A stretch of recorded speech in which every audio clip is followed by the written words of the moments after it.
Subscribe now and press the bell icon. Never miss an update.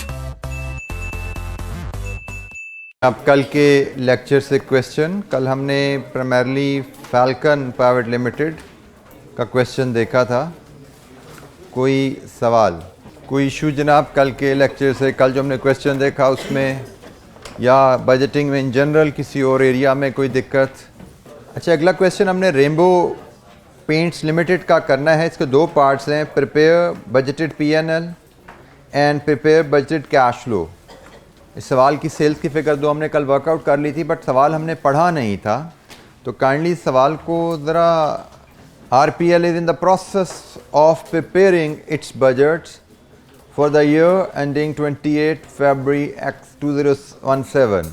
The following data has been extracted from the profit loss for the year ended 29 February 2016.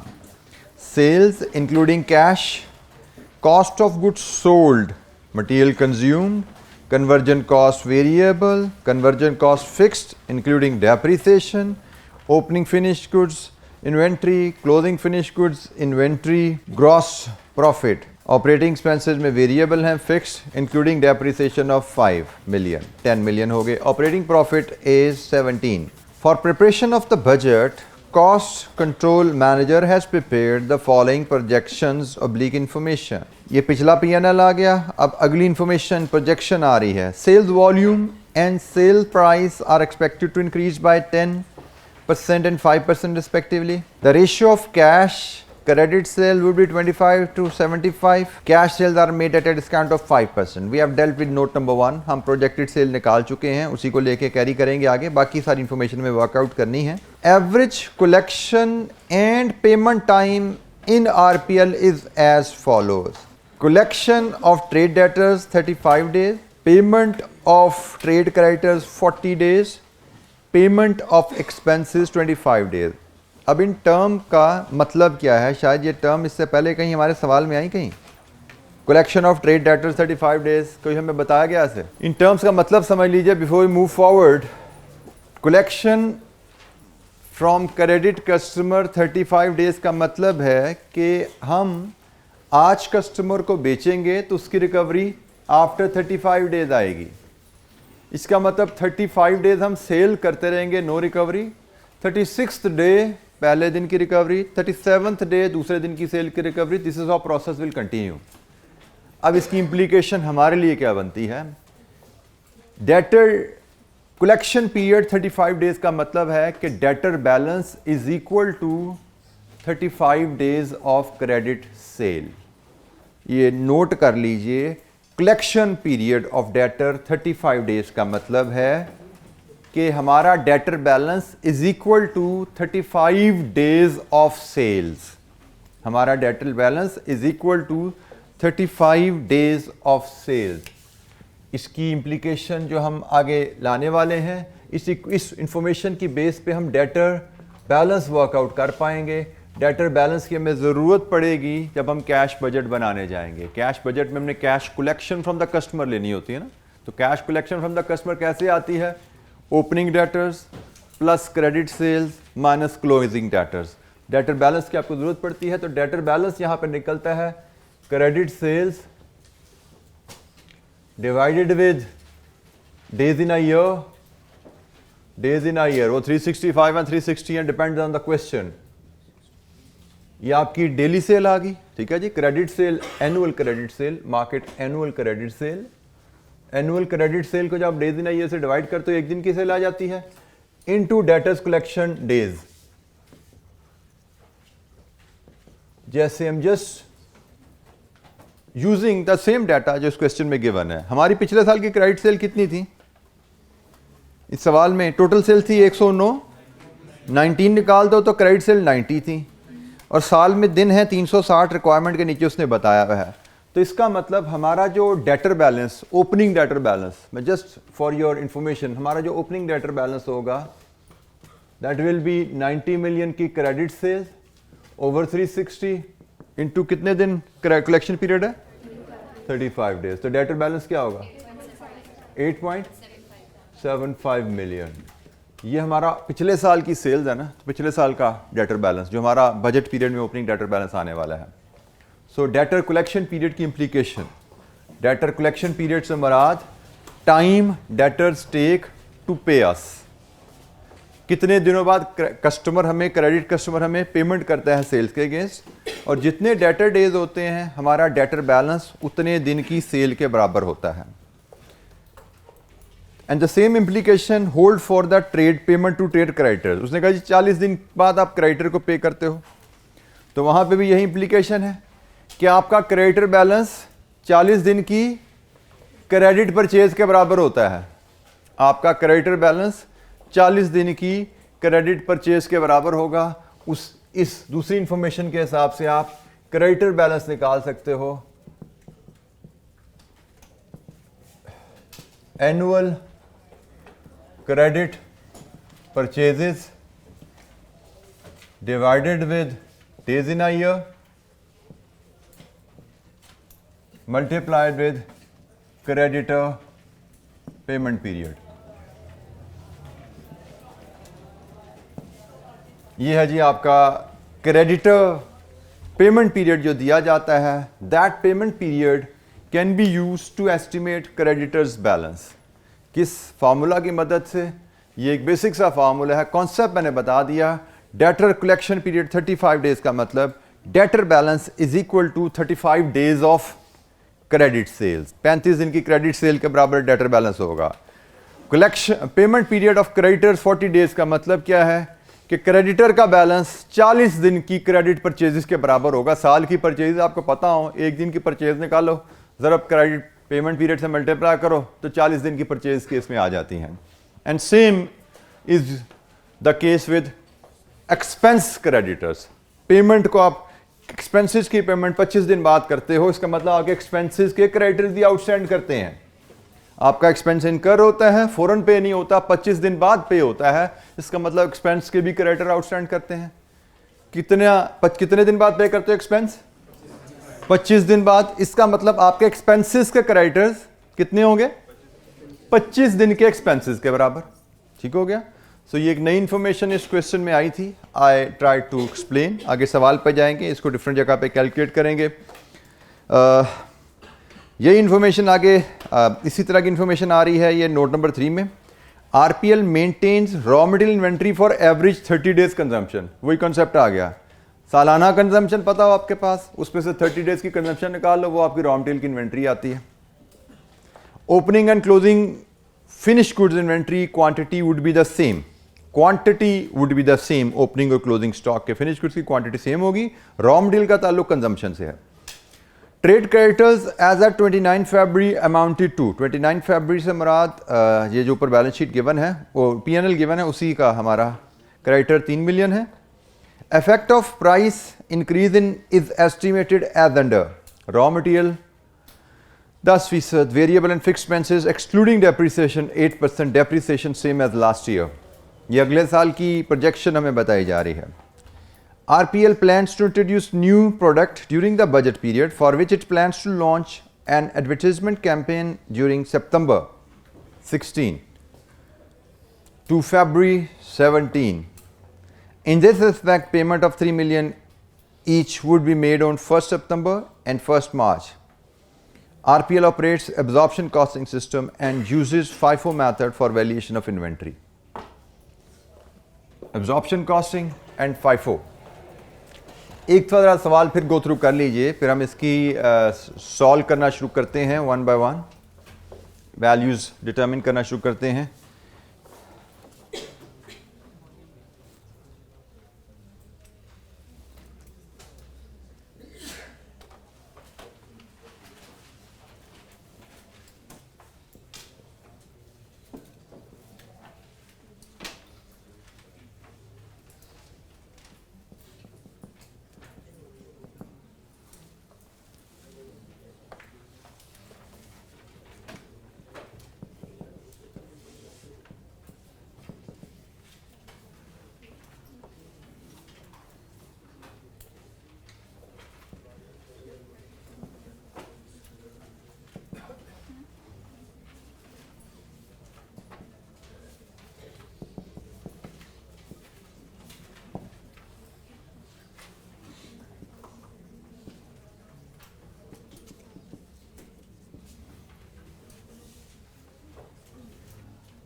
अच्छा जी, ये हमारा format PNL का I just copied, जैसे हमें question में दिया गया है मैंने उसी फॉर्मेट को कॉपी कर लिया। उसके हिसाब से हम फिगर फोरकास्ट करते जाएंगे वन बाय वन।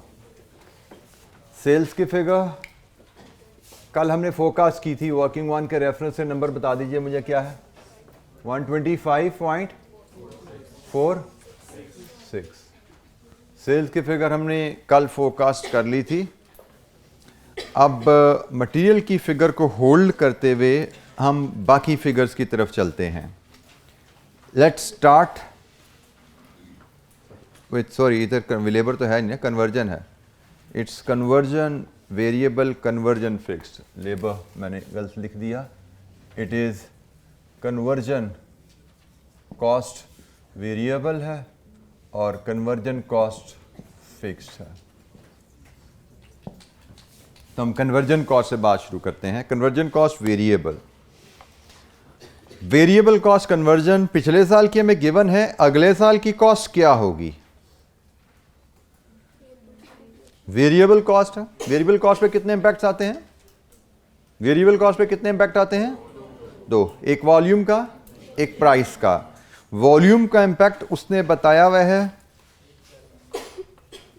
10% इंक्रीज होगा वॉल्यूम, नोट नंबर 1 में। कॉस्ट का इंपैक्ट उसने बताया हुआ है नोट नंबर 5 में, variable and fixed expenses 8%। So variable overhead में दो इंपैक्ट्स आने हैं, एक वॉल्यूम का, एक इन्फ्लेशन का। दोनों इंपैक्ट उसने हमें बताए हुए हैं, तो उन दोनों इंपैक्ट को हम इनकॉर्पोरेट यहीं पे ही वर्किंग में शो कर देते हैं। पिछले साल 18 थे, 10% वॉल्यूम का इजाफा आना है और 8% इन्फ्लेशन का इजाफा आना है। अगले साल के वेरिएबल क्या होंगे? 21.38, 2 डेसिमल तक ही काम करें। डाटा हमें क्वेश्चन में 2 डेसिमल तक ही दिया गया है और गाइडलाइन भी यही है कि मिलियंस में वैल्यूज हों 2 डेसिमल तक लीजिए। रुपीज में वैल्यू हो, वैल्यूज रुपीज में हो, डेसिमल में जाने की जरूरत नहीं है। हाँ, पर यूनिट कॉस्ट या पर यूनिट प्राइस आ रही है रुपीज में, वो 2 डेसिमल में लेते हैं आप। लेकिन values, revenue, annual cost, PNL में जो आपकी रिफ्लेक्ट होती हैं रुपीज में है, नो डेसिमल नीडेड। मिलियंस में है 2 डेसिमल रिकमेंडेड। ये गाइडलाइन है, इसी के मुताबिक चलेंगे अनलेस एग्जामिनर रिक्वायर्स अदरवाइज। जी जनाब, फिक्स्ड ओवरहेड। फिक्स्ड ओवरहेड पिछले साल थे, कन्वर्जन कॉस्ट फिक्स थी पिछले साल 12 मिलियन। अब इसमें उसने बताया इसमें 3% की 3 मिलियन की डेप्रिसिएशन है। और नोट नंबर 5 में कहता है, फिर पहली बात फिक्स्ड कॉस्ट में इन्फ्लेशन, वॉल्यूम का इंक्रीज नहीं आता। ठीक है जी, वॉल्यूम का इंक्रीज नहीं आता और फिक्स्ड कॉस्ट में सिर्फ इन्फ्लेशन का इंक्रीज आता है। और उसके लिए नोट नंबर 5 पे जाते हैं तो उसने कहा इन्फ्लेशन 8% है, लेकिन वो भी डेप्रिसिएशन पे नहीं लगनी, क्योंकि डेप्रिसिएशन के इन्फ्लेशन से क्या ताल्लुक? डेप्रिसिएशन तो लगती है कॉस्ट ऑफ द एसेट पे जो माजी में कभी खरीदा गया था। ठीक है जी, इन्फ्लेशन तो उन खर्चों पे लगती है जो खर्चे हम पे कर रहे हैं कैश में। किराया बढ़ गया, बिजली की बिल बढ़ गया, तनख्वाह बढ़ गई। तो हमारी टोटल फिक्स्ड ओवरहेड 12 थे। डेप्रिसिएशन के अलावा, मतलब 3 मिलियन के अलावा जो खर्चा बचेगा उसमें 8% का इजाफा आना है। 3 मिलियन में कोई चेंज नहीं आनी। तो इसका मतलब 12 में से 3 निकाल दो, जो बचे उसमें 8% का इजाफा डाल दो और फिर इसमें 3 दोबारा ऐड कर दो, 12.72। ठीक है जी, जैसे उसने हमें बताया था वैसे हमने इसको ट्रीट कर दिया। 12 मिलियन टोटल फिक्स्ड कॉस्ट थी, 3 मिलियन डेप्रिसिएशन। डेप्रिसिएशन के अलावा खर्चे ने 8% बढ़ना है, डेप्रिसिएशन ने सेम रहना है। तो डेप्रिसिएशन के अलावा जो खर्चा है उसमें 8% का इजाफा डाला और depreciation same as it is add कर दी। तो ये हमारे अगले साल के बजटेड फिक्स्ड कन्वर्जन कॉस्ट आ गई। Opening stock of finish goods, PNL में जो क्लोजिंग आ रहा है आपका, इस पीएनएल में, इस 2016 के पीएनएल में क्लोजिंग कितना है? 8। ये आपका इस पीएनएल का ओपनिंग बनेगा ना। लीजिए ये ओपनिंग आ गया। क्लोजिंग स्टॉक मैंने मटेरियल की फिगर को भी अभी छोड़ा है, क्लोजिंग स्टॉक को भी मैं छोड़ रहा हूँ। मैं आगे इस पे आ जाता हूँ, वेरिएबल पे जो सिंपल फिगर्स हैं। क्लोजिंग स्टॉक पे भी मुझे सोचना है, क्या सोचना, इस पर हम बात करते हैं। फिलहाल आइए आप variable and fixed operating expenses पे। Variable operating cost, variable cost का मतलब उस पर कितने इम्पैक्ट आने हैं? दो, एक वॉल्यूम का, एक इन्फ्लेशन का। इन्फ्लेशन 8% है, वॉल्यूम 10% है। पिछले साल का खर्चा था 25 मिलियन में 10% वॉल्यूम और 8% इन्फ्लेशन। अगले साल 29.70। फिक्स कॉस्ट पे सिर्फ एक खर्चा आता है, एक इम्पैक्ट आता है, वो होता है इन्फ्लेशन का।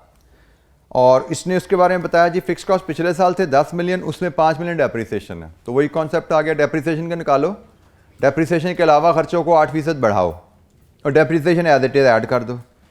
लेकिन साथ ही नोट नंबर 6 भी पढ़ लीजिए, जिसमें एडवर्टीजमेंट कैंपेन की बात हो रही है। एडवर्टीजमेंट कैंपेन भी तो फिक्स कॉस्ट है ना, ये भी तो एक अलग से ऐड होगी। तो पिछले साल के खर्चे को एडजस्ट करना है और अगले साल की एक प्लान्ड कॉस्ट ऐड करनी है। पिछले साल का खर्चा था 10 मिलियन, इसमें थी 5 मिलियन डेप्रिसिएशन। डेप्रिसिएशन के अलावा खर्चा बढ़ेगा 8% से। डेप्रिसिएशन ऐड कर दो 5 million as it is, plus 6 million की कैंपेन वो भी ऐड कर दो। दोबारा पढ़ लो जरा, अंग्रेजी मैंने बताया ना बड़ी कमज़ोर है आप लोगों की, कम से कम 3 दफ़ा पढ़वा चुका हूँ ये, फिर भी आप 3 मिलियन बोल रहे हो। 3 मिलियन ईच का मतलब दो डेट्स दी हुई हैं, 3 मिलियन ईच, उसका मतलब 2 ट्रांजैक्शन है। कितनी बनी जी? 16.4। अभी मैंने 2 फिगर्स जिन पे हमें डिटेल वर्किंग रिक्वायर्ड है, फिनिश गुड्स और मटेरियल की, वो टच नहीं की। उसके अलावा मैंने सिंपल वर्किंग टच की हैं। यहाँ पे मैं बार बार आपको एक चीज़ का एहसास दिला रहा हूँ, देयर इज एवरी पॉसिबिलिटी कि आप ये सवाल शुरू करने जाओ एग्जाम में और सेल्स की फिगर पे ही फंस जाओ। अब सेल्स की फिगर पे फंस के सवाल छोड़ोगे तो ये हम देख सकते हो 1 2 3 4 5 फिगर्स हमने बड़ी आसान तरीन इस क्वेश्चन में पंच की हैं, जो ज़रूर 5 से 6 नंबर की, 5 से 7 नंबर की ज़रूर हैं। अगर आप पहली फिगर पे फंसे, सेल्स के अलावा 5 फिगर्स हमने डाली हैं, अगर पहली फिगर पे फंस के आपने टाइम ज़ाया किया, सवाल मिस किया, तो ये इजी 5 से 7 नंबर जो हैं आप स्कोर नहीं कर पाओगे। So always start question with a plan first, और विद इन द प्लान जब क्वेश्चन समझा होता है तो हमें नजर आ रही होती है इजी और क्विक फिगर्स कौन सी हैं, क्योंकि क्वेश्चन जब हम पढ़ रहे होते हैं तो क्वेश्चन की प्लानिंग करते जाते हैं, हर वैल्यू की कैलकुलेशन के तरीके के बारे में सोचते जाते हैं। तो जब हम क्वेश्चन 3 दफ़ा पढ़ते हैं तो हमें मोर और लेस पता होता है कि हमने जो मेजॉरिटी ऑफ द आइटम्स को कैसे कैलकुलेट करना है। कुछ आइटम्स पे हमें डाउट हो सकता है कि यार ये कहाँ से आएगी, सोचना पड़ेगा दोबारा, ये कहाँ से आएगी, दोबारा पढ़ना पड़ेगा, चौथी दफ़ा पढ़ना पड़ेगा, 5वीं दफ़ा पढ़ना पड़ेगा, सोचना पड़ेगा। लेकिन मेजॉरिटी ऑफ द फिगर्स के बारे में हमें 3 दफ़ा की रीडिंग में क्लैरिटी मिल जाती है कि ये कहाँ से आने वाली है। फॉर्मेट की क्लैरिटी आ जाती है और मेजॉरिटी फिगर्स की क्लैरिटी आ जाती है। जी एनी क्वेश्चन, कोई सवाल? अच्छा जी, अब हम पहले फिनिश गुड्स को डील करते हैं। Closing stock of finish goods, working 2। Quantity would be the same, तो क्या वैल्यू भी सेम होगी? इसके मुताबिक अगले साल के एंड पे वैल्यू सेम होगी। Opening stock of finish goods and closing stock of finish goods की क्वांटिटी सेम है, लेकिन हमें पता है अगले साल इन्फ्लेशन आ रही है, तो क्वांटिटी बेशक सेम हो, अगले साल के एंड पे सेम क्वांटिटी की कॉस्ट सेम नहीं होगी। अब अगले साल के एंड पे इसी सेम इन्वेंट्री की कॉस्ट क्या होगी ये हमें देखना है। अब इन्वेंट्री में क्या क्या कंपोनेंट्स ऑफ कॉस्ट आ रहे हैं? Material, conversion, variable, conversion fixed, क्योंकि अब्जॉर्प्शन कॉस्टिंग फॉलो हो रही है ना।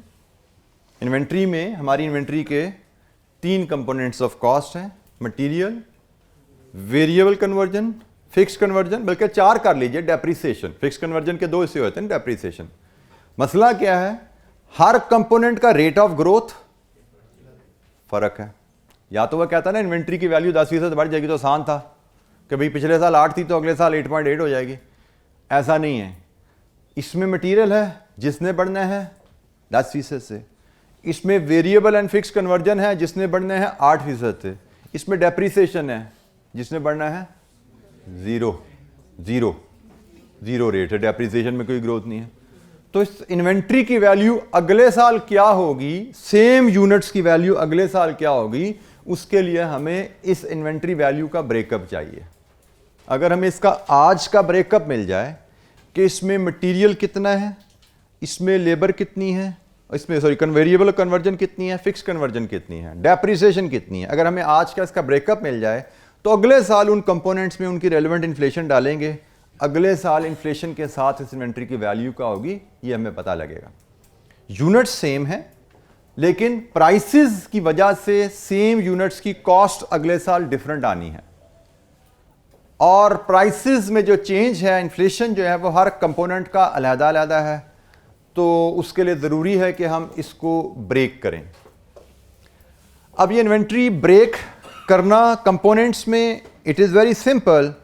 कॉस्ट ऑफ गुड्स सोल्ड में आपको कंपोनेंट्स अवेलेबल हैं कि आपकी टोटल प्रोडक्शन कॉस्ट में मटेरियल कितना है, वेरिएबल कन्वर्जन कितनी है, फिक्स कन्वर्जन कितनी है, फिक्स कन्वर्जन में डेप्रिसिएशन ज़्यादा आ रही है, ये सारा वहाँ पे शामिल है।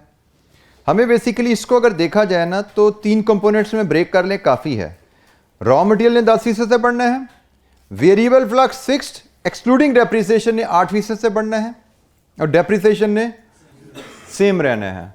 तो मेरे हिसाब से अगर हम यहाँ पे एक वर्किंग बनाएं, वर्किंग 2, जिसमें हम फिनिश गुड्स का breakup, material, conversion excluding depreciation और डेप्रिसिएशन, हम अगर ये 8 मिलियन का ब्रेकअप बना लें, पहले हम 8 मिलियन का ब्रेकअप पहले बना लें ओपनिंग स्टॉक का, और उसमें फिर इन्फ्लेशन, मटेरियल की इन्फ्लेशन 10%, कन्वर्जन एक्सक्लूडिंग डेप्रिसिएशन की इन्फ्लेशन 8% और डेप्रिसिएशन की इन्फ्लेशन 0, मतलब उसको 1 से मल्टीप्लाई कर देंगे, कोई ग्रोथ नहीं डालेंगे।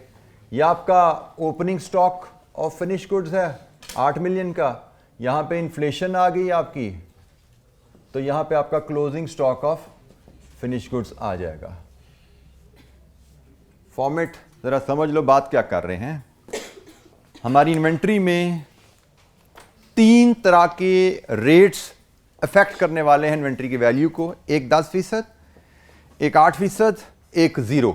डेप्रिसिएशन भी हमारी शामिल है ओपनिंग इन्वेंट्री में, उस पर 0 इम्पैक्ट आना है, मतलब उसमें कोई ग्रोथ नहीं आनी, उसको इसलिए हमने 1 से ज़रब दे दिया। मटेरियल ने 10% से बढ़ना है, कन्वर्जन एक्सक्लूडिंग डेप्रिसिएशन ने 8% से बढ़ना है, डेप्रिसिएशन ने नहीं बढ़ना। अब 8 मिलियन में मटेरियल कितना है, तो उसके लिए आप देखिए आपकी पिछले साल टोटल प्रोडक्शन कॉस्ट कितनी इनकर हुई थी, 30 जमा 18 जमा 12 कितनी बनी, 60। पिछले साल हमारी टोटल प्रोडक्शन कॉस्ट 60 की इनकर हुई थी, उसमें मटेरियल कितना था 30/60, तो 8 मिलियन में मटेरियल कितना होगा, इसी रेशियो में मटेरियल जा रहा होगा ना यहाँ पे 4। पिछले साल हमारी प्रोडक्शन कॉस्ट 60 मिलियन की थी, पिछले साल का पीएनएल देखो, क्योंकि हम पिछले साल की इन्वेंट्री का एनालिसिस कर रहे हैं। पिछले साल की टोटल प्रोडक्शन कॉस्ट 60 मिलियन की थी, उसमें से 30 मिलियन मटेरियल था, इसका मतलब टोटल प्रोडक्शन कॉस्ट में हमारा 30/60 मटेरियल है, तो यही रेशियो इन्वेंट्री में भी होगी। इन्वेंट्री भी तो उसी प्रोडक्शन कॉस्ट से निकली है ना। सिमिलरली कन्वर्जन कॉस्ट टोटल है 30, डेप्रिसिएशन के अलावा कितनी है 27, तो 27/30 सॉरी, ये आपकी कन्वर्जन कॉस्ट है, तो 8 मिलियन में से कितनी होगी 3.60, और डेप्रिसिएशन आपकी बनी 3/60 इंटू 8.4। ये जी हमारा 8 मिलियन की ओपनिंग इन्वेंट्री का ब्रेकअप आ गया। हमारी opening inventory of finish goods full production cost पे एब्जॉर्प्शन कॉस्टिंग के तहत वैल्यू हुई हुई है, एब्जॉर्प्शन कॉस्टिंग के तहत फुल प्रोडक्शन कॉस्ट पे वैल्यू हुई हुई है, और हम फाइफो के तहत क्लोजिंग स्टॉक लेते हैं। फाइफो का मतलब अगले साल की कॉस्ट पे इन्वेंट्री ने वैल्यू होना है। अगले साल की कॉस्ट हमारी इन्वेंट्री में मटेरियल में 10% इजाफा, कन्वर्जन एक्सक्लूडिंग डेप्रिसिएशन 8% इजाफा, डेप्रिसिएशन सेम। तो हमने उसके लिए पिछले साल की इन्वेंट्री को स्प्लिट कर लिया, 8 मिलियन में मटेरियल, कन्वर्जन एंड डेप्रिसिएशन में स्प्लिट किया, इसमें ग्रोथ डाल दें इन्फ्लेशन की, तो इट इज़ 4.4। ये कितना है जी 3.89, ये 0.4 ही रहा और टोटल इज 8.69। ये हमारा closing stock of finish goods है 8.69। आखिरी फिगर हमारी मटेरियल की रह गई है जी। यहाँ पे कोई दिक्कत? डेप्रिसिएशन के क्यों इंक्लूड किया? क्योंकि डेप्रिसिएशन हमारी फिक्स्ड कॉस्ट का हिस्सा है, फिक्स्ड कन्वर्जन कॉस्ट का हिस्सा है, और डेप्रिसिएशन एब्जॉर्प्शन कॉस्टिंग में इन्वेंट्री वैल्यू का हिस्सा होती है। Inventory valuation under absorption costing की जा रही है। एब्जॉर्प्शन कॉस्टिंग में फिक्स्ड कॉस्ट भी इन्वेंट्री वैल्यू में शामिल की जाती है और फिक्स्ड कॉस्ट में डेप्रिसिएशन शामिल होती है। अगर जब आएगा देख लेंगे इंशाअल्लाह, टेंशन नहीं लेनी अगर की आपने। फिलहाल जो सामने है उसकी टेंशन लो, वो समझ आनी चाहिए जी। Any question? वॉल्यूम आ जाएगा तो ज़िंदगी बहुत आसान हो जाती है सोचोगे तो, बट अभी ना सोचो, जब सवाल आएगा फिर सोचना जी। Any question? कोई सवाल? अच्छा जी, मटेरियल के बारे में एक जो बुरी खबर है आपके लिए वो ये है कि इसका जवाब जो आईकैप ने दिया है वो गलत है, ठीक है। और हम उसको इसीलिए, ये भी वजह है जो आपको कहा जाता है सोल्यूशन से दूर रहो। कम चांसेस होते हैं, मे बी 1-2% चांसेस ही हैं, बट आईकैप के सोल्यूशन में गलती हो सकती है। और ये गलती आईकैप के सोल्यूशन में, आईकैप के सोल्यूशन से ही आइडेंटिफाई हो जाती है, क्योंकि ये कुछ सवाल हम देख रहे हैं। इससे अगला सवाल भी इसी, उसमें एक वर्किंग बिल्कुल सेम मैचिंग है मटेरियल की। वहाँ पे ट्रीटमेंट कुछ और दी हुई है आईकैप ने, यहाँ पे ट्रीटमेंट कुछ और दी हुई है। अगले क्वेश्चन की ट्रीटमेंट ठीक है, ये वाली गलत है, तो हम इसको भी सही अंदाज से ही करेंगे। सेम ट्रीटमेंट्स आईकैप के सोल्यूशन में 2 डिफरेंट मेथड्स दे दिए गए हैं सेम प्रॉब्लम को हल करने के लिए।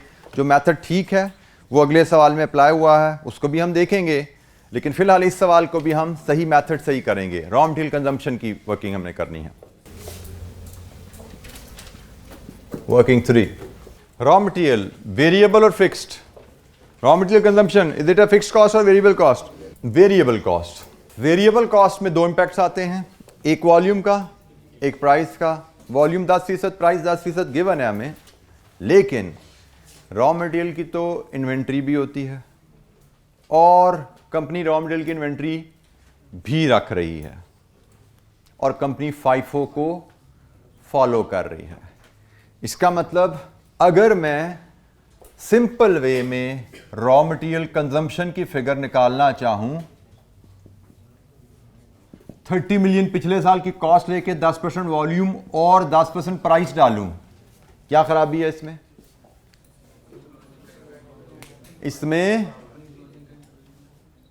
इसमें मैंने सारी कंजम्पशन की प्राइस बढ़ा दी, सारी कंजम्पशन की प्राइस बढ़ा दी, जबकि कंजम्पशन में FIFO मेथड में जो ओपनिंग स्टॉक कंज्यूम होने हैं उसकी प्राइस नहीं बढ़नी थी। ऐसा ही है ना, क्योंकि उसने लिखा है FIFO मेथड लगाइए।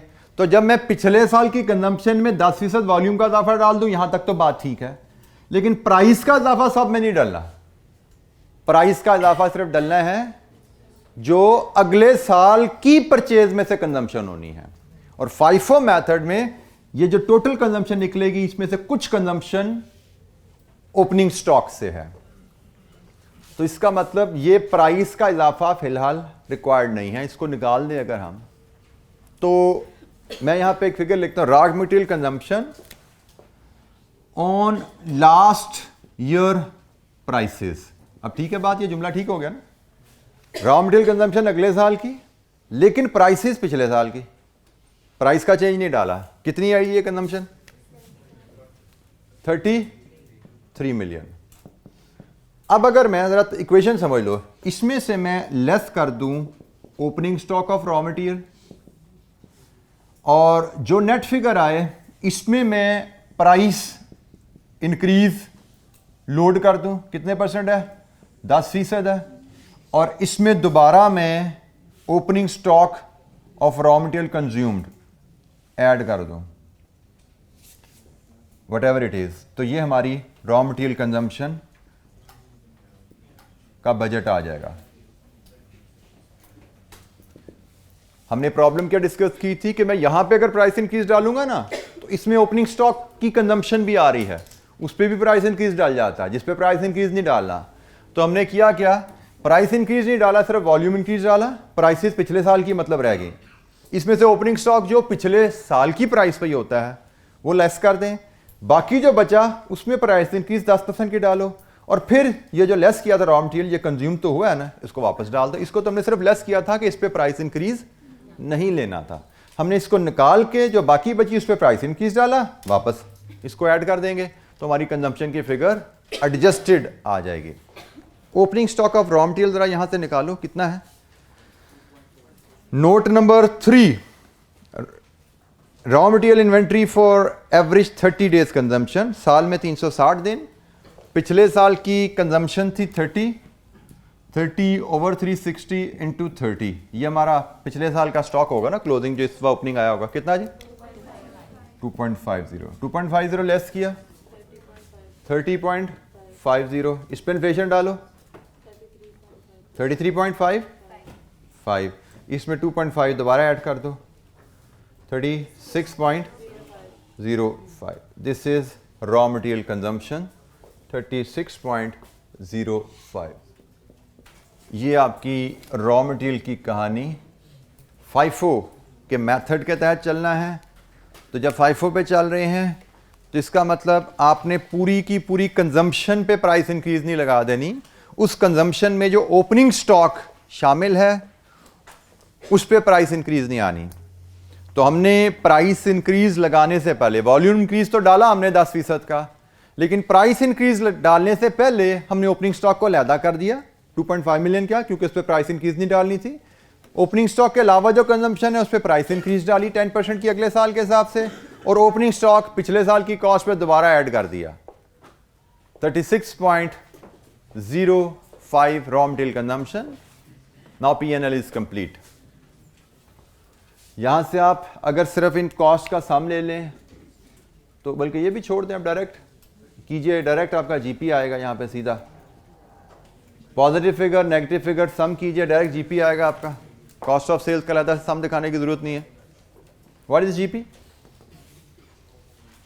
Sales minus cost plus closing stock जी 56.00, और इसमें से ये कॉस्ट लेस कीजिए, नेट प्रॉफिट 9.0, बस नहीं 2 डेसिमल।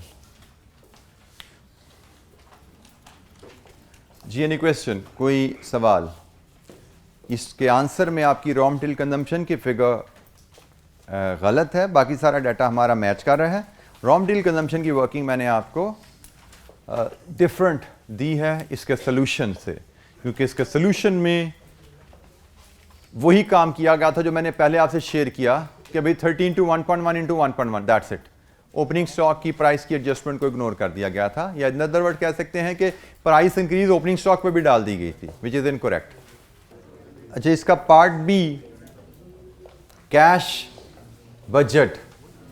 कैश बजट अगर आपने सवाल को देखा है तो हमें रिसीट्स के 2 एवेन्यूज हैं और पेमेंट्स के भी 2 ही एवेन्यूज हैं। फॉर्मेट अगर हम लेके आए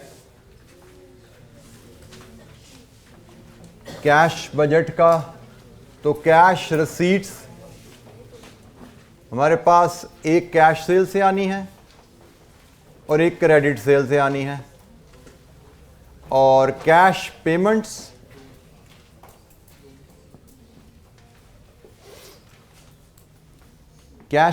हमारे पास एक परचेजेस के अगेंस्ट आनी है, रॉ मटेरियल परचेजेस के अगेंस्ट, और एक एक्सपेंसेस के अगेंस्ट आनी है। एक्सपेंसेस में सारे कन्वर्जन, एडवर्टाइजमेंट, एवरीथिंग आ जाएगा। यहां से आएगा हमारा net cash receipt oblique payment, और do we have opening balance? क्या ओपनिंग बैलेंस हमें अवेलेबल है? ओपनिंग बैलेंस अवेलेबल नहीं है तो हमारा बजट फिर यहीं पे ही क्लोज हो जाएगा, नेट कैश रिसीट और पेमेंट पे ही यहीं पे क्लोज हो जाएगा। या हम चाहें तो ओपनिंग बैलेंस शो करके 0 क्लोजिंग बैलेंस भी डाल सकते हैं, बट ना भी करें तो कोई हर्ज नहीं है, हम इसको यहां पे भी क्लोज कर सकते हैं।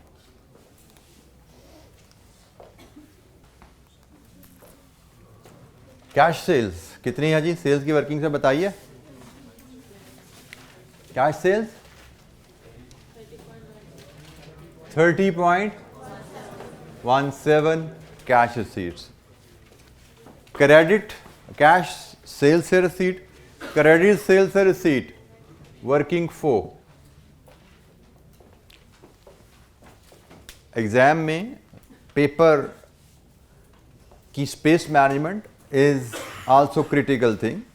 जब आप सवाल कोई शुरू करते हो तो you need to get a fair idea कि आपके आंसर को कितनी स्पेस रिक्वायर्ड है।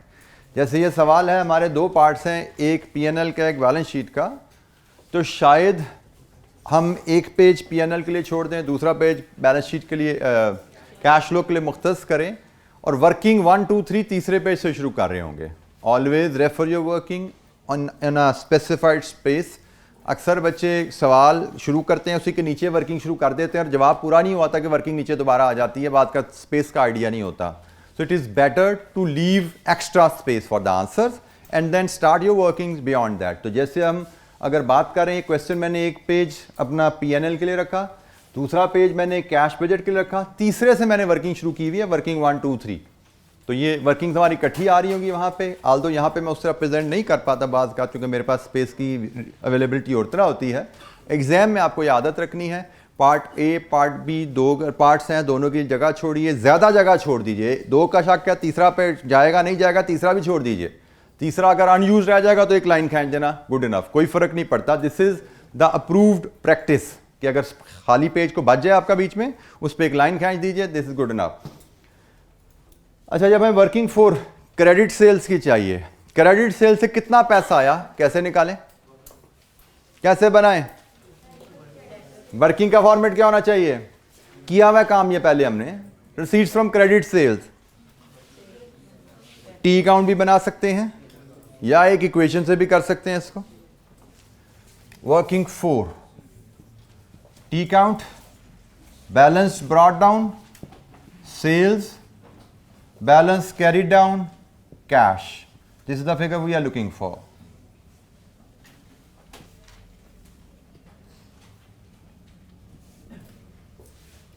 यह आपका डेटर्स का, ट्रेड डेटर्स का अकाउंट है, ट्रेड रिसीवेबल का अकाउंट है। ओपनिंग बैलेंस ब्रॉट डाउन, वो ऑलरेडी मैंने आपको सिखाते हुए कैलकुलेट किया था कहीं, कितना था? Opening balance brought down 8.75। Credit sales PNL से बताइए 95.29। कैरिड डाउन, उसी फार्मूले की मदद से क्लोजिंग बैलेंस ऑफ क्रेडिटर्स अगर हम यहां पे कैलकुलेट करें तो it will be 95.29 over 360 into 30, 9.26, sorry 35, it is 35, sorry sales बढ़ी हैं तो बैलेंस भी बढ़ ही जाना चाहिए मेरे ख्याल में। सेल्स 90 से 95 पे आई है ना, 9.26, ठीक है जी। अब आप कैश बैलेंसिंग फिगर यहां से ले सकते हैं, 94.78, 94.78। आप इसको टी काउंट से ले लीजिए, आप इसको इक्वेशन में ले आइए। कैश रिसीट्स होती हैं आपकी opening balance plus credit sales minus closing balance, ठीक है जी। ये तीन फिगर्स हैं, बैलेंसिंग फिगर यहीं से निकली है टी अकाउंट में, ये आप इक्वेशन में निकाल लीजिए, दैट इज़ एफिशिएंट। लेकिन अगर आपको इक्वेशन निकालने में कोई 1% भी डाउट है, टी अकाउंट से आप ज़्यादा फेमिलियर होते हैं। वर्किंग 5, वर्किंग 6, बल्कि पहले हम एक्सपेंसेस को डील कर लेते हैं। वर्किंग 5 एक्सपेंसेस की बना लेते हैं, वर्किंग 6 हम परचेज के बना लेंगे। एक्सपेंसेस की वर्किंग बनाने के लिए भी सेम यही फॉर्मेट हम यूज़ कर लेते हैं। अक्रूड एक्सपेंसेस का अकाउंट बनाते हैं, एक्सपेंसेस पेएबल का अकाउंट बनाते हैं।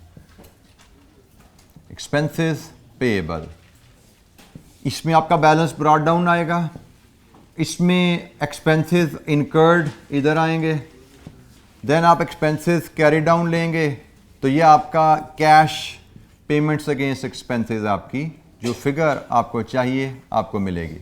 आपका पेएबल्स का ओपनिंग बैलेंस क्या है, एक्सपेंसेस क्या होंगे अगले साल, और अगले साल का पेएबल का क्लोजिंग बैलेंस क्या आएगा एक्सपेंसेस का। ये 3 फिगर्स की मदद से आप कैश पेमेंट्स अगेंस्ट एक्सपेंसेस ले सकते हैं। एक्सपेंसेस का बैलेंस ब्रॉट डाउन, पिछले साल हमारा एक्सपेंसेस का क्लोजिंग क्रेडिटर्स क्या है वो इधर आने वाला है। एक्सपेंसेस के क्रेडिटर्स को कितने दिनों में पे करते हैं हम? 25 दिन में। और इस फार्मूले के मुताबिक 25 दिन में पेमेंट का मतलब आपके क्रेडिटर्स 25 दिन के एक्सपेंसेस के बराबर हैं।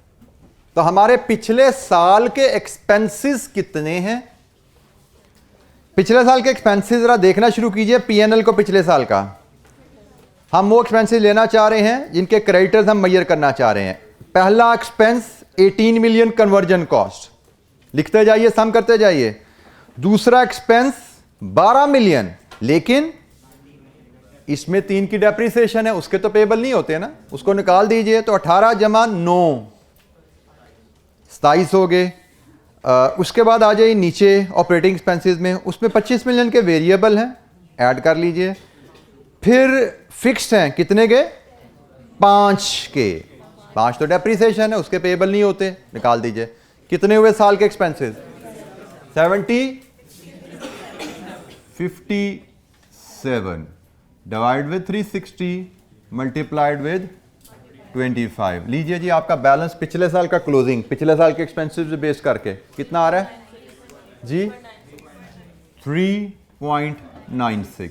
ये हमारा बैलेंस ब्रॉट डाउन, एक्सपेंसेस का बैलेंस ब्रॉट डाउन।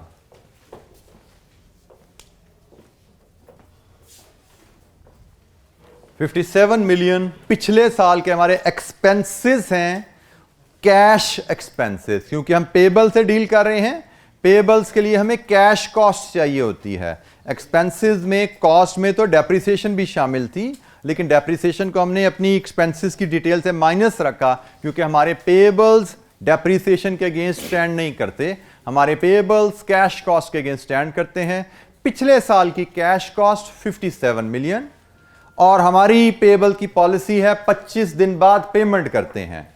25 दिन बाद पेमेंट करने का मतलब हमारे पेबल्स 25 दिन की कॉस्ट के बराबर होंगे। सो साल की कॉस्ट 57 मिलियन है, 25 दिन की कॉस्ट क्या होगी?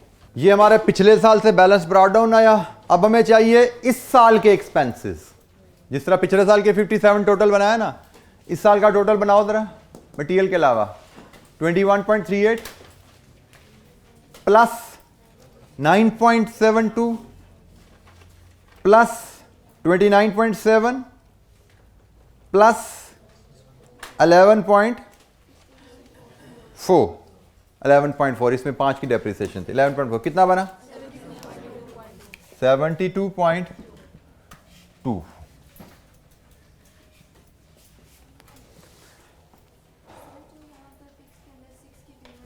सॉरी बेटा, ये पेमेंट नहीं है, ये क्या है? एक्सपेंसेस, ये कॉस्ट है। पेमेंट्स पे अभी हमने जाना है, पेमेंट्स ही तो हमने निकालनी है बेसिकली जी। एक्सपेंसेस 72.2 के आगे, 72.2 के एक्सपेंसेस हमारे करंट ईयर के, जिस बजट ईयर के, जिसका हम बजट बना रहे हैं, उसके एक्सपेंसेस हैं। अब हमें इसका कैरी डाउन बनाना है, एक्सपेंसेस का कैरी डाउन। हमारे एक्सपेंसेस, क्या ये सारे एक्सपेंसेस, तवज्जो दीजिएगा, क्या ये सारे एक्सपेंसेस का पेमेंट पैटर्न एक ही है? कोई तवज्जो नहीं है सवाल पे। उसने कहा था पहले हमारे एक्सपेंसेस का पेमेंट पैटर्न 25 दिन है, 25 दिन बाद पे करते हैं, लेकिन इसमें एक 6 मिलियन की एडवर्टीजमेंट भी शामिल है। क्या वो भी 25 दिन बाद पे होती है? उसकी तो डेट उसने इरादा से बताई हुई है कि कब कब पे करनी है आपने। इसका मतलब इस 72 में जो 6 मिलियन शामिल है, उसका पेमेंट पैटर्न 25 दिन वाला नहीं है, उसके अलावा बाकियों का 25 दिन वाला है। ठीक है, तो क्लोजिंग बैलेंस हमारा जो कैरी डाउन होने वाला है, इसकी वर्किंग जरा देखिएगा। 72.2 में से 6 निकाल दो, जो बाकी बचे हैं ना, ये 25 दिन वाले के हिसाब से हैं, डिवाइड भी 360 इंटू 25। ठीक हो गया। ये तो आ गया इस 6 मिलियन के खर्चों के अलावा पेएबल, और 6 में से कितना पेएबल है? 3। वो 3 यहां ऐड कर दीजिए, तो क्लोजिंग बैलेंस ऑफ पेएबल आपका आ गया। 7.60 7.60 लीजिए, कैश पेमेंट्स अगेंस्ट एक्सपेंसेस कितना है जी? 68.56 कैश पेमेंट्स अगेंस्ट एक्सपेंसेस 68.56। जनाब सवाल को पढ़ना तवज्जो से, अटेंशन से। आप देख रहे हैं सारी चीज़ें सवाल में लिखी हुई हैं, बस हमें उनको कैप्चर करके राइटली कैलकुलेशन में लाना है। कोई रूल, कोई स्पेसिफिक प्रिंसिपल नहीं है बजटिंग का।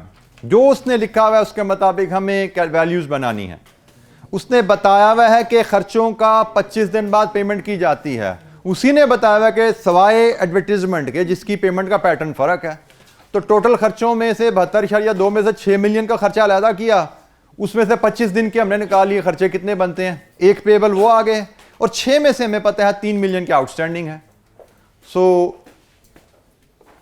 6 के अलावा जो खर्चे हैं उनके पेबल्स आ गए यहां से, और इस 6 में से आउटस्टैंडिंग पेबल 3 मिलियन है। टोटल पेबल हमारे 7.6 आगे जो कैरी डाउन हो रहे हैं, वहां से हम कैश पेमेंट्स अगेंस्ट एक्सपेंसेस। जी एनी क्वेश्चन, कोई सवाल, कोई चीज समझ नहीं आई पूछिए। अब ये आप कैफ 8 के क्वेश्चन देख रहे हैं, और आप देख सकते हैं कि मैंने क्वेश्चंस को अगर सेट किया है तो आसान से मुश्किल की तरफ ही सेट किया हुआ है। हम आसानी से, ये फाइनल के सवाल आसान थे जो हमने पहले किए हैं, कैफ 8 के सवाल हमें अब थोड़े से मैथमेटिकली टफ मिल रहे हैं, बट मैथमेटिक्स में वही परसेंटेजेस, ज़रबे तकसीमें यूज़ हो रही हैं। बाय द वे मैंने गूगल क्लासरूम में कल एक मैसेज डाला था आप लोगों को, तो जो बच्चे गूगल क्लासरूम पे नहीं हैं वो आएँ और उसको फॉलो करना शुरू करें। ये कैश बजटिंग का शायद पहला एग्जाम लेवल क्वेश्चन देख रहे हैं हम। आगे हम कुछ क्वेश्चन कैश बजटिंग पे ही देखेंगे। एक एक वर्ड अहम है रीडिंग में, एक एक वर्ड, एक एक डेट। जैसे थोड़ी देर पहले आपको गलती लगी थी, आपने एक वर्ड ईच मिस किया हुआ था, दैट वाज अ मिस्टेक, उससे सवाल गलत होने जा रहा था। डेट मिस कर जाओ, वर्ड मिस कर जाओ, गड़बड़ होगी। और नॉर्मली एक रीडिंग में you are bound to miss such information. Good 20% 30% words आपके पहली रीडिंग में मिस होते हैं, आप कैप्चर नहीं करते उनको। इसीलिए आपको कहा जा रहा है दूसरी तीसरी रीडिंग करोगे तो ही मैक्सिमम इंफॉर्मेशन कैप्चर हो पाएगी आपको। अगर आप एक रीडिंग के बाद चलना चाहोगे, you will make numerous mistakes, और फिर उनको ठीक करने में आपका बेतहाशा टाइम जाएगा और प्रेशर आएगा आपके ऊपर टाइम वेस्टेज का। So always read the question first in detail, कम से कम 3 दफा, देन स्टार्ट राइटिंग। जी कोई सवाल यहां तक? आखिरी जी हमारी वैल्यू, सो ये वैल्यू यहां पे एक्सटेंड करते हैं एक्सपेंसेस के अगेंस्ट पेबल 68.56। आखिरी वैल्यू परचेजेस, परचेजेस के अगेंस्ट पेमेंट। अच्छा जी, परचेजेस के अगेंस्ट पेमेंट वर्किंग 6, इसके लिए हम ट्रेड पेएबल्स का, ट्रेड क्रेडिटर्स का लेजर बनाएंगे। इसमें बैलेंस ब्रॉट डाउन होगा, इसमें परचेजेस यहां पे आएंगी, इसमें बैलेंस कैरी डाउन होगा, और कैश पेमेंट बैलेंसिंग फिगर आएगी यहां पे हमारी।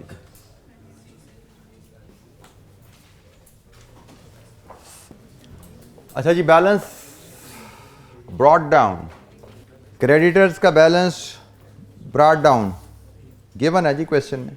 Note number 4, trade creditors as on 29 February 16 amounted to 3 million, brought down is 3 million available. अब हमें परचेजेस की फिगर चाहिए। परचेजेस की फिगर मिलेगी तो परचेजेस को लेके हम पेमेंट टू क्रेडिटर 40 डेज हम पेएबल भी बना लेंगे। सो पहले आपको ये फिगर चाहिए, ये फिगर आएगी तो ये फिगर 40 डेज परचेज के बराबर होती है, ये भी बन जाएगी हमारी। बैलेंसिंग फिगर हमारे पास आ जाएगी। परचेजेस की फिगर कहाँ से आए? परचेजेस की फिगर कहाँ से आएगी जी? कोई एक वॉलंटियर इक्वेशन बताए, फिर उस पर बात करते हैं क्या सही क्या गलत। जी परचेज फिगर कहाँ से आएगी? जी बेटा, raw material consumption plus closing stock of raw material minus opening stock of raw material. This is a basic equation. Let me bring this equation here. Raw material consumption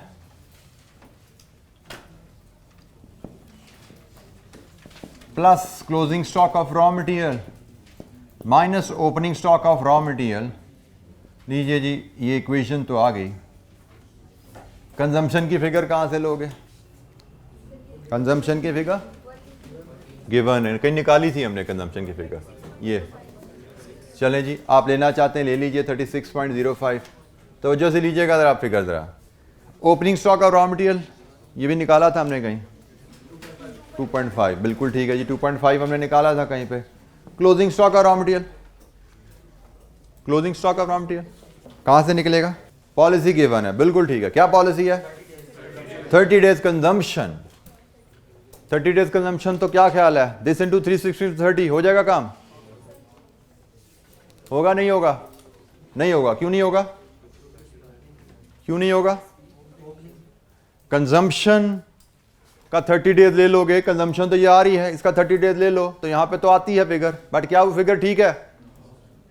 दिमाग इस्तेमाल करते चलना है, वो फिगर ठीक नहीं है, क्योंकि कंजम्पशन में तो ओपनिंग स्टॉक पिछले साल की प्राइसेस पे शामिल है और क्लोजिंग स्टॉक तो आना है करंट प्राइस पे। फाइफो मेथड पे चल रहे हो तो ये ठीक नहीं है।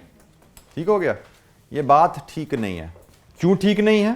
दोबारा तो जो सुनो, क्योंकि इसमें कंजम्पशन में अगले साल की परचेज भी कंज्यूम हुई है जो कि अगले साल की प्राइस पे है। कंजम्पशन में 2.5 मिलियन की आपकी ओपनिंग स्टॉक की कंजम्पशन भी डली हुई है जो पिछले साल की प्राइस पे है। कंजम्पशन में दो प्राइसेस लगी हुई हैं, ओपनिंग स्टॉक पे पिछले साल की प्राइस और अगले साल की परचेज पे उसकी प्राइस, जबकि क्लोजिंग स्टॉक तो एक प्राइस पे बनना है। जब हम इस पे बेस करके क्लोजिंग स्टॉक की वैल्यू निकाल रहे हैं तो फिर तो हम एवरेजिंग कर रहे हैं, जबकि हमने तो फाइफो पे चलना है। हमें चैलेंज क्या आ रहा है कि इसमें प्राइस का इफेक्ट आया हुआ है, ठीक है जी, जो कि हम चाहते हैं कि इसमें पार्शियल इफेक्ट है, इसमें फुल इफेक्ट चाहते हैं। अब अगर एक बात हम करें, मैं इसमें से प्राइस का इफेक्ट निकाल ही दूं, मैं इसमें से प्राइस का इफेक्ट निकाल ही दूं, मैं कंजम्पशन लास्ट ईयर प्राइस पे अगर लूं तो जो कीजिएगा, अगर मैं कंजम्पशन लास्ट ईयर प्राइस पे लूं तो ये 33 बन रही थी ना, पहले भी कैलकुलेट की थी।